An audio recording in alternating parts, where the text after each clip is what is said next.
аялды 4 кана эркек жакшы көз менен карайт. Биринчиси ошол аялдын атасы. Экинчиси анын күйөөсү. Үчүнчүсү баласы, анан төртүнчүсү бул анын агасы же иниси.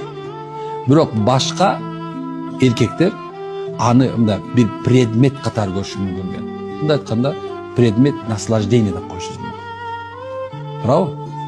Демек субханалла ошол алымдар бекер айтпаса. Мындай айтышыбыз мүмкүн азыркы заман андай эмес.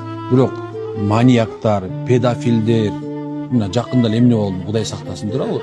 Мисалы мына ушулардын баары бар экенин, бул фитна экенин унутпашыбыз керек экен. Ошол себептен аял кишинин субханалла мейли күндүзү жүрө турган болсун көчөдө, күндүз болуп жок, асырдан кийин күн батып калган мезгилден кийин көчөдө жүрүшүн деген негизинде эле шарияттан дагы жалпы эле акыл, парасаттуу, мындай акылдуу адамдар жактырган эмес экен.